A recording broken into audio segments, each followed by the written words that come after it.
आज के वीडियो में हम लोग बात करेंगे जो बिहार के शिक्षक हैं, लगभग 6 लाख शिक्षक, चाहे वो विशिष्ट शिक्षक हो, चाहे वो बीपीएससी शिक्षक हो, चाहे वो नियोजित शिक्षक हो, सभी प्रकार के जो शिक्षक हैं इसमें वरीयता का निर्धारण किस प्रकार से होगा। इससे पहले भी विभाग के द्वारा दिशा निर्देश जारी किया गया था दोस्तों, चाहे वो आपका विद्यालय अध्यापक नियमावली हो या विशिष्ट शिक्षक नियमावली हो, उसमें स्पष्ट किया गया था कि जो शिक्षक हैं, विशिष्ट शिक्षक हैं या नियोजित शिक्षक हैं या बीपीएससी शिक्षक हैं, इनमें जो है सबसे सीनियर कौन होंगे या इनका वरीयता का निर्धारण किस प्रकार से किया जाएगा। अपर मुख्य सचिव शिक्षा विभाग बिहार सरकार की अध्यक्षता में एक जो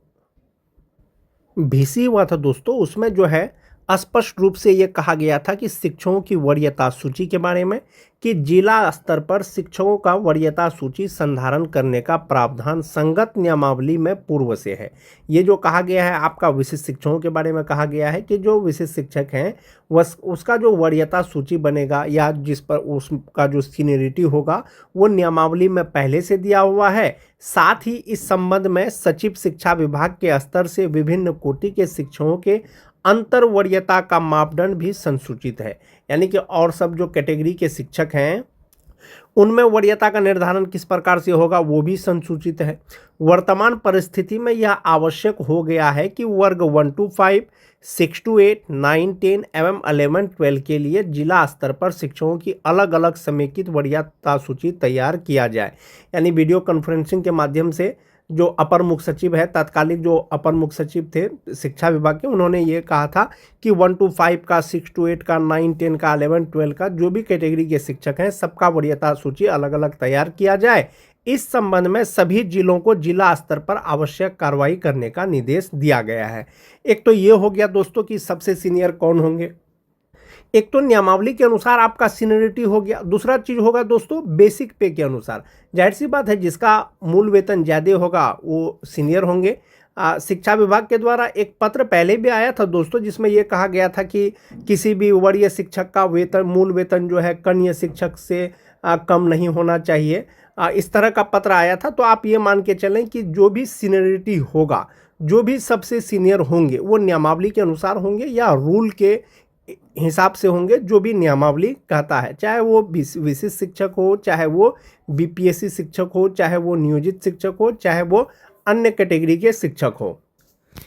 18 फरवरी का ये पत्र है दोस्तों। आप एक बार पुनरावलोकन करना चाहेंगे कि कार्यालय जिला शिक्षा पदाधिकारी नवादा के द्वारा जो ये पत्र निकाला गया था, अब प्रेषक थे जो जिला शिक्षा पदाधिकारी थे, लिखा गया था सभी प्रधानाध्यापक, प्रभारी प्रधानाध्यापक, उच्च माध्यमिक, माध्यमिक, मध्य विद्यालय नवादा, सभी प्रधान शिक्षक, प्रभारी प्रधानाध्यापक प्राथमिक विद्यालय यानी नवादा जिले के सभी शिक्षकों को लिखा गया था। इसमें कहा गया था कि विषय है स्थानीय निकाय शिक्षक यानी नियोजित शिक्षक, विशिष्ट शिक्षक एवं विद्यालय अध्यापक की विद्यालय में आपसी अंतर वरीयता निर्धारित करने के संबंध में। यानी विद्यालय में जो आपका नियोजित शिक्षक हैं यानी स्थानीय निकाय के शिक्षक हैं, विशिष्ट शिक्षक हैं या बीपीएससी शिक्षक हैं, इसमें आपसी जो अंतर वरीयता है आप उसका निर्धारण कर लीजिए। ऐसा सभी प्रधानाध्यापक को जो है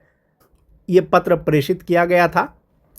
इसमें प्रसंग दिया था दोस्तों कि क्षेत्रीय शिक्षा उपनिदेशक मगध प्रमंडल गया का पत्रांक 199 दिनांक 17 फरवरी 2026। इसमें कहा गया था कि महाशय उपर्युक्त विषयक निदेशक प्राथमिक शिक्षा बिहार का ज्ञापांक 7 दिनांक 12 फरवरी 2026 के द्वारा स्थानीय निकाय शिक्षक, नियोजित शिक्षक, विशिष्ट शिक्षक एवं विद्यालय अध्यापक की विद्यालय में आपसी अंतर वरीयता निर्धारित करने संबंधी आदेश निर्गत किया गया है, जिसे कार्यालय के ज्ञापांक 285 दिनांक 17 फरवरी 2026 के द्वारा आपको संप्रेषित किया गया है का स्मरण करें। यानी जो निदेशक हैं प्राथमिक शिक्षा का, उनके द्वारा जो वरीयता संबंधी एक जो आदेश निर्गत हुआ था दोस्तों, उसमें जो है नियोजित शिक्षक हो, विशिष्ट शिक्षक हो या विद्यालय अध्यापक हो, उसका जो है वरीयता से संबंधित दिशा निर्देश दिया गया था। इसमें कहा गया है कि उक्त विभागीय परिपत्र दिनांक 12 फरवरी 2026 के क्रम में प्रसंगाधीन पत्र दिनांक 17 फरवरी 2026 के द्वारा अधोहस्ताक्षरी कार्यालय से आपके निर्देशित करने हेतु निर्देश दिया गया कि शिक्षकों उपस्थिति पंजी में उक्त विभागीय परिपत्र दिनांक 12 फरवरी 2026 का अनुपालन करते हुए वरीय शिक्षक का नाम ऊपर करते हुए अवरोही क्रम में सूचीबद्ध किया जाए। यानी ये जो पत्र निकालने का जो मेन संदर्भ था दोस्तों वो ये था कि जो वरीयता निर्धारण है नियमावली के अनुसार, या जो पत्र आपका आया था 17 फरवरी को, उसके अनुसार जो सबसे वरीय है शिक्षकों उपस्थिति पंजी में जो आपका अटेंडेंस रजिस्टर है, जो वरीय होंगे सबसे पहले उसका नाम होगा, फिर उसके बाद जो जूनियर है, फिर उसके बाद जो जूनियर है, फिर उसके बाद जो जूनियर है, अवरोही क्रम में आपको सूचीबद्ध करने का आदेश दिया गया था। अतः उपर्युक्त परिप्रेक्ष्य में आप सभी को निर्देशित किया जाता है कि 3 दिनों के अंदर, ये जो पत्र निकला था दोस्तों उस समय कहा गया था कि शिक्षकों उपस्थिति पंजी में शिक्षकों का नाम सूचीबद्ध करते हुए अनुपालन किए जाने का संबंधित प्रखंड शिक्षा पदाधिकारी के माध्यम से अनुपालन प्रतिवेदन समर्पित करना सुनिश्चित करेंगे। यानी जो भी वरीय शिक्षक हैं उसका नाम सबसे ऊपर होना चाहिए, यानी 1 नंबर में होना चाहिए, उसके बाद जो है 2 नंबर में होना चाहिए, उसके बाद जो है 3 नंबर में होना चाहिए। इसी तरह से जो सबसे जूनियर है दोस्तों उसका नाम जो है लास्ट में होना चाहिए। ऐसा जो है शिक्षकों उपस्थिति पंजी में यानी टीचर अटेंडेंस रजिस्टर में जो है ऐसा करने का आदेश दिया गया था। और ये एक जिला का पत्र था दोस्तों, नवादा जिला का ये पत्र था, और सेम दिशा निर्देश दोस्तों सभी जिलों के लिए था जो आपका राज्य कार्यालय से पत्र आया था, जैसा कि आप देख पा रहे होंगे। बिहार सरकार शिक्षा विभाग प्राथमिक शिक्षा निदेशालय, इसमें कहा गया था कि बिहार सरकार के आदेश संख्या 2558 दिनांक 9 सितंबर 2025 के तहत जो समिति का गठन हुआ था, इसमें की गई अनुशंसा एवं तदालोक में विभागीय आदेश का ज्ञापांक 4206 दिनांक 22 नवंबर 2025 के माध्यम से स्थानीय निकाय के शिक्षक, नियोजित शिक्षक, विशिष्ट शिक्षक, विद्यालय अध्यापक में आपसी वरीयता निर्धारण करने हेतु दिशा निर्देश मापदंड निर्गत किए गए हैं। यानी कि जो विशिष्ट शिक्षक हैं, नियोजित शिक्षक हैं या बीपीएससी शिक्षक हैं, उसमें आपसी वरीयता निर्धारण किस प्रकार से होगा इसके लिए दिशा निर्देश दिया गया है। साथ ही विभागीय आदेश संख्या 4207 दिनांक 22 नवंबर 2025 द्वारा वर्ग 1 से 5 के विशिष्ट शिक्षक विद्यालय अध्यापक को वर्ग 6 से 8 के विशिष्ट शिक्षक विद्यालय अध्यापक के पद पर प्रोन्नति यानी सेवा निरंतरता, और वर्ग 9 से 10 के विशिष्ट शिक्षकों को या विद्यालय अध्यापकों को 11-12 के विशिष्ट शिक्षक या विद्यालय अध्यापक के पद पर प्रोन्नति हेतु स्थानीय निकाय अंतर्गत प्रशिक्षित शिक्षक के रूप में किए गए कार्य अवधि की गणना करने का आदेश भी संसूचित है। यानी ये भी कहा गया था कि जो विद्यालय अध्यापक हैं या विशिष्ट शिक्षक हैं 1 to 5 के जो हैं इनका प्रमोशन होगा 6 to 8 में, और जो 9-10 के हैं इनका प्रमोशन होगा 11-12 में। और इसमें जो दोस्तों नियोजित के रूप में जो वो कार्य किए हैं उसका गणना करने का आदेश दिया गया था। यानी एक तरह से सेवा निरंतरता दिया गया था। पहले का सेवा गिनने का आदेश दिया गया था दोस्तों, लेकिन वो दिया गया था आपके प्रोन्नति में, ऐसा आदेश दिया गया था। जो वरीयता निर्धारण का मापदंड है वो किस प्रकार से था, इस क्रम में विभागीय ज्ञापांक 142 दिनांक 12 जनवरी 2026 के द्वारा 6 से 8 के विद्यालय अध्यापक विशिष्ट शिक्षक एवं कक्षा 11 से 12 के विद्यालय अध्यापक विशिष्ट शिक्षक को नियमावली में प्रोन्नति के लिए निर्धारित समय अवधि में वरीय विद्यालय अध्यापक विशिष्ट शिक्षक के रूप में प्रोन्नति हेतु स्थानीय निकाय अंतर्गत प्रशिक्षित शिक्षक के रूप में किए गए कार्य अवधि करने का आदेश संसूचित है। यानी वो स्थानीय निकाय नियोजित शिक्षक के रूप में जो कार्य किए हैं उसको गिनने का आदेश दिया गया था।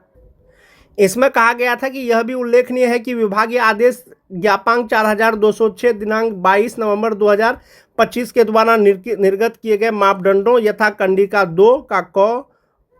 प्रधानाध्यापक प्रधान शिक्षक का प्रभार दिए जाने हेतु विभिन्न कोटि में न्यूनतम अध्यापन कार्य का अनुभव अंकित है। क्या है कि वर्तमान में विशिष्ट शिक्षक विद्यालय अध्यापक के अंतर वरीयता निर्धारण में स्थानीय निकाय अंतर्गत प्रशिक्षित शिक्षक के रूप में किए गए कार्य अवधि के संबंध में कतिपय परीक्षाएं की जा रही है, जिनके निराकरण के संदर्भ में निम्नलिखित निर्देश दिए जाते हैं।